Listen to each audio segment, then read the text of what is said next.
Olá a todos, para quem ainda não me conhece, eu sou o Júnior e em nosso vídeo de hoje iremos falar sobre os movimentos literários no Brasil. Dividiremos eles em três e hoje falarei apenas do período colonial.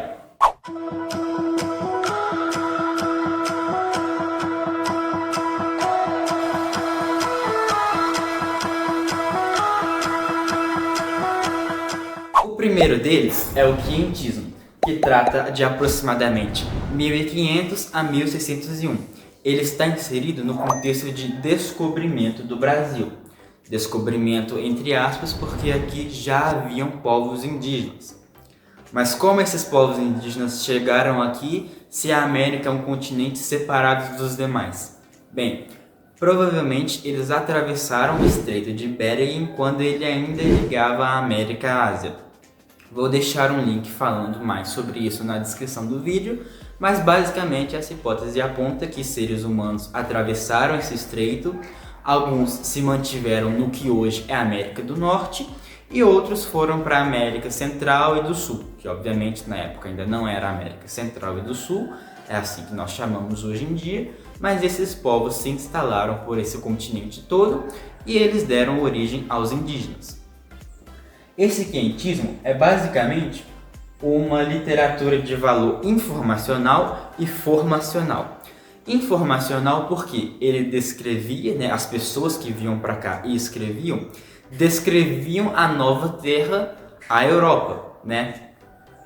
Por exemplo, a análise da nova terra seria descrevendo as novidades que aqui eles encontravam, como os animais, as plantas, o relevo, o clima.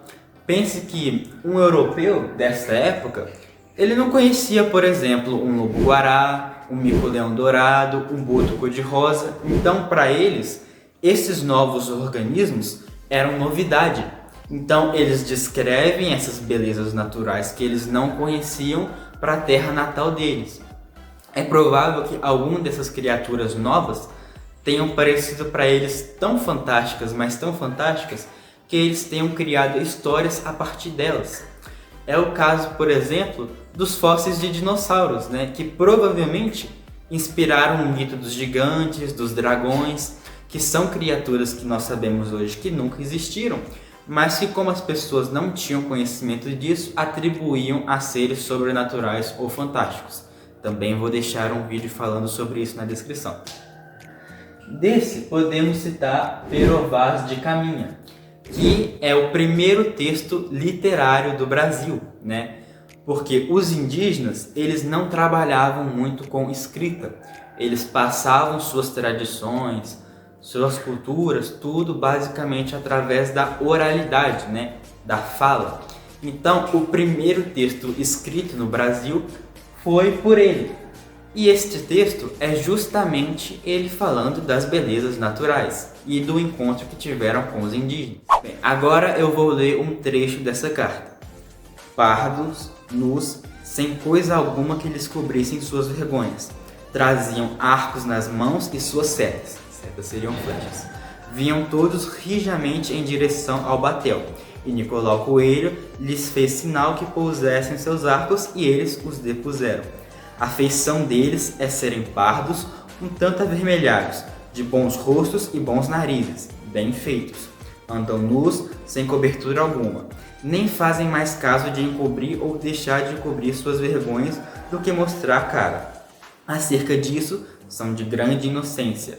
Ambos traziam o beiço de baixo furado e metido nele um osso verdadeiro, de comprimento de uma mão travessa e da gordura de um fuso de algodão, agudo na ponta com um furador. Bem, esse trecho que eu li fala do contato que eles tiveram com os índios, Eles descrevem eles. Aqui você pode perceber que ele destaca o fato do indígena estar nu, Que para aquela cultura da Europa era algo incomum, eles andavam sempre vestidos.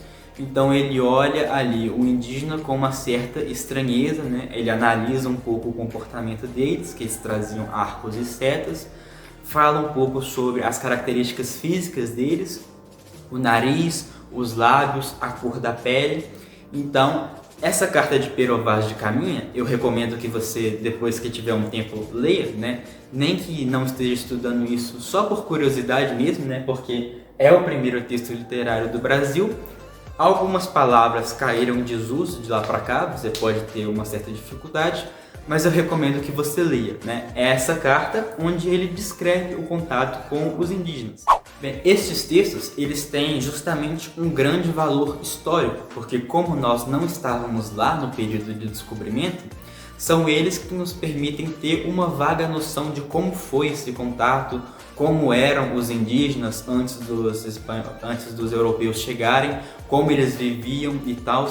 Então é de suma importância que você leia este documento quando tiver um tempo, você consegue achar ele facilmente na internet, para você ter mais ou menos uma noção de como era. Bem, eu tinha dito anteriormente que além de informação, também eram textos de formação, porque deu-se início o processo de catequização do indígena, isto é, esses colonizadores que chegavam eram católicos, mas os indígenas não. Eles eram um povo multicultural, eles tinham suas próprias divindades, né? E eles não conheciam o cristianismo, eles não faziam a menor ideia do que seria Jesus, Satanás, Bíblia, entre outras coisas.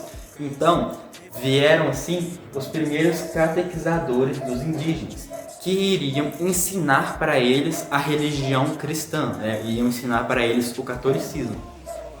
Dentre eles, nós podemos citar principalmente José de Anchieta, que, se não me engano, ele é até catequizado pela Igreja Católica, né? Mas não se é o certo muito bem como isso funciona.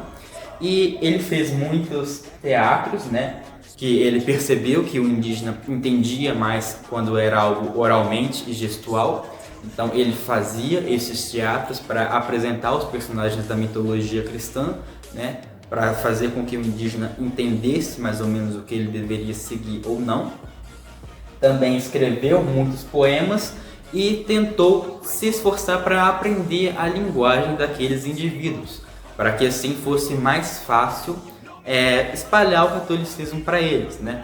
Vale relembrar que os indígenas eles eram politeístas, eles tinham os próprios deuses deles. Inclusive vou deixar aí na descrição um vídeo falando sobre isso, que é muito legal, é uma mitologia muito diversa. E também eles viviam em comunhão com a natureza. Eles enxergavam a natureza, os animais, a água, as plantas como uma extensão do divino. Isso é o que, inclusive, justificava muito a forma de agir do indígena. O indígena, por exemplo, quando ele ia caçar um animal, ele caçava somente aquilo que era necessário para a sua própria sobrevivência, né? Ele não chegava lá e exterminava toda uma população de animais, colhia todas as frutas de uma árvore, por exemplo. Eles apenas pegavam aquilo que era necessário para eles sobreviverem, né? E é por isso que os recursos naturais com eles duravam tanto. A Mata Atlântica, quando tinha só indígena aqui, ela era praticamente intacta. Hoje não sobrou quase nada.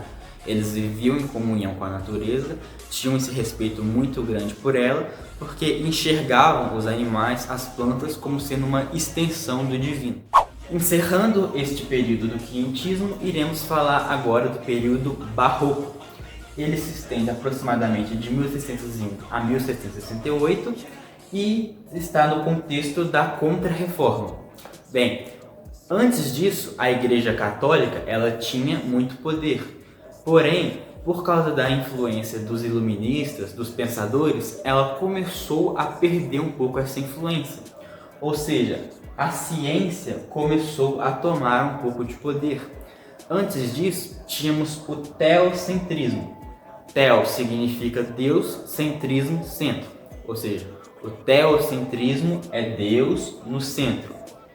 E com isso veio o antropocentrismo. Antropo é homem, centrismo, centro, homem no centro. Então aqui temos Deus no centro de tudo, aqui temos o homem no centro de tudo, né? Isso causou nessa arte uma espécie de dualismo, porque o homem daquela época estava meio que sem saber o que acreditar. A igreja chegava e dizia uma coisa, a ciência chegava e dizia outra, e ele pensava, tá, mas e agora? O que eu vou seguir? Quem é que está certo? E neste contexto, a igreja tentou, de maneira desenfreada, tentar recuperar o seu poder. tentar falar para as pessoas, não, nós é que temos a razão. E aqui, neste período, podemos classificar como cultismo, que é o jogo de palavras, conceptismo, que é o jogo de ideias, né? Um dos principais aqui nesta época é o Padre Vieira, que escreveu muitos sermões e cartas que, além de religiosos, também tinham um cunho político e social. Ele, por exemplo, defendia muito os indígenas, mesmo aqueles que não eram catequizados. Ele defendia que os indígenas eles tinham esse direito de permanecer na cultura deles. Claro, seria melhor para eles se eles fossem cristãos, mas caso o indígena não quisesse, não deveriam usar força bruta para impor isso nele. Ele deveria ter esse poder de escolha. Eu quero acreditar nisso, eu quero acreditar naquilo, né? Além desses sermões e cartas, também temos Gregório Matos, que é essa personificação do dualismo, basicamente, porque ele escrevia poesia satírica e poesia sacra. Ele atuava meio que nessas duas vertentes, né? Com relação à arte barroca, nós temos o principal nome, Antônio Francisco Lisboa, que você certamente conhece, mas não por esse nome, é o Aleijadinho, né? As obras de arte desse tempo, elas geralmente eram feitas em igrejas e tinham temas religiosos. Tinha muito detalhe, as expressões dos personagens eram dramáticas e sempre comparavam o divino com o humano, né?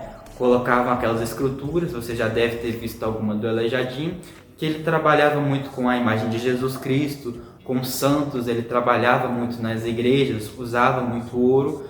Isso porque era uma tentativa da igreja recuperar o poder, recuperar a sua atenção. Por fim, temos como última fase desse período o arcadismo ou neoclassicismo, que você vai entender por que desse ou neoclassicismo, que abrange de 1768 a 1825. Se aqui no Barroco nós tínhamos essa disputa entre a razão e a fé, aqui o homem opta pela razão, e isso vai ser refletido em suas obras, né? O nome arcadismo deriva de Árcadia, que é uma região da Grécia Antiga, em que os pastores cultuavam a poesia, digamos assim. Tinha muitos pastores lá que faziam poesia. E estes autores brasileiros, eles vão justamente imitar esses pastores gregos. Por isso que eles usavam pseudônimos pastoriais. Eles tinham o próprio nome deles, de batismo, mas eles assinavam as suas obras com um nome mais puxado para o grego, né? Uma espécie de apelido que eles usavam ali, que é próprio desse período. Aqui nós dizemos que ocorre a mimese. Essa palavra mimese, se você estuda biologia, você deve se lembrar que deriva de mimetismo. Mimetismo é quando um animal imita o padrão de cor do outro, como por exemplo a cobra coral falsa, que não tem veneno, mas é parecida com a coral verdadeira, e isso faz com que os predadores não se aproximem dela, né? No mimese é justamente eles imitavam os clássicos, e daí que vem o nome neoclassicismo. Neo significa novo, né? Essa poesia sempre se passava em paisagens naturais, né? Eles apreciavam muito o campo, não gostavam tanto do ambiente urbano, em partes por imitarem esses autores antigos, né? Eles usavam a razão, porque, como falamos, a razão venceu a fé neste período. Usavam sempre a razão e tinham muita harmonia e descreviam bastante a natureza ao seu redor, né? As flores, as plantas em geral, os animais, o clima no campo, etc, né? Aqui podemos citar as obras poéticas, que é o primeiro livro do arcadismo, escrito por Cláudio Manuel da Costa, que usava o pseudônimo de Glaucestes. Além dele, nós também podemos citar Tomás Antônio Gonzaga, que usava o sobrenome de Dirceu, né, o pseudônimo Dirceu. Ele escreveu Marília de Dirceu, que é uma obra que pretendo abordar no canal algum dia, e Cartas Chilenas, que eram cartas de cunho político que retratavam a situação do Brasil, mas ele fingia estar no Chile, porque nessa época era meio perigoso você falar mal do governo. Bom pessoal, encerramos por aqui. Nesta aula você viu quais são as 3 fases do período clássico. Continue nos acompanhando para ver mais sobre os 2 períodos que ainda vêm aí. Obrigado por assistir, até o próximo.